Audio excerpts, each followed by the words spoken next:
আজ থেকে ২৮ বছর আগেকার কথা বলছি। তখন আমার বিয়ে হয়নি, আর আমার শ্বশুরবাড়ির সবাই খুব পেট লাভার।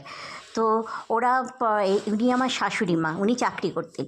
তো আমার দেওর বাড়িতেই থাকতো, আর আমার শ্বশুরমশাই আর বর সবাই চাকরিতে বেরিয়ে যেত।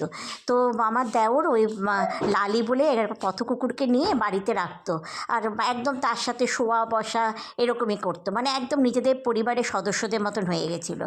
তো আমার বর একদিন কী করলো, একটা স্পিচ নিয়ে আসলো, যে ওর নাম জিমি। এবার জিমিকে আনার পরে লালি দুদিন লক্ষ্য করেছে, এবার লক্ষ্য করছে যে জিমিকে লালির থেকে একটু বেশি আদর করছে। লালির এটা খুব দুঃখ হয়েছে, খুব অভিমান হয়েছে। ও যা মানে যেটা খেতে দিত সেটা অর্ধেক অর্ধেক করে খাচ্ছে, কেউ কিছু বুঝতে পারছে না। আমরাও একটুখানি ওদেরও একটুখানি ধ্যান দিতে তার লালির প্রতি একটুখানি কম হয়েছিল।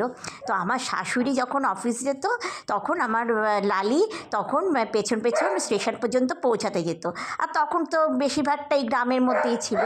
তো একদিন শাশুড়ি অফিস যাচ্ছে, তো অফিসে ট্রেন এসে গেছে, ট্রেনে করে যাচ্ছে, তখন দেখে যে উনি ট্রেনে উঠে গেছেন। আর তারপরে লালিকে আর দুদিন পাওয়া যাচ্ছে না। অনেক খোঁজ করে দেখা গেল যে লালিকে একটা ওখানকারই স্টেশনেরই একটা হকারকে জিজ্ঞেস করাতে হকার বলল যে আপনি তোমার মা যে ট্রেনে উঠে চলে গেছে, সেই ট্রেনেই আর একটা কম্পার্টমেন্টে লালি উঠে চলে গেছে। তার কতটা অভিমান নিয়েও চলে গেল। সেটাই ভাবি যে আমরা বলি যে মানুষের অভিমান বেশি, মানুষ অভিমান করে, তা কিন্তু না। পশু পাখিদের মধ্যে কিন্তু বেশি অভিমান হয়। ওরা কিন্তু অনেক অনুভূতিশীল, কিন্তু ওরা নিঃশব্দে সব সহ্য করে। দেখুন, আর আমার বাড়িতে এখন সিয়া এসে গেছে, ওর ৮ বছর বয়স। ও আমাদের প্রাণের প্রদীপ যাকে বলে, ঘর আলো করে রেখেছে। ওকে ছাড়া তো আমরা জীবন শূন্য।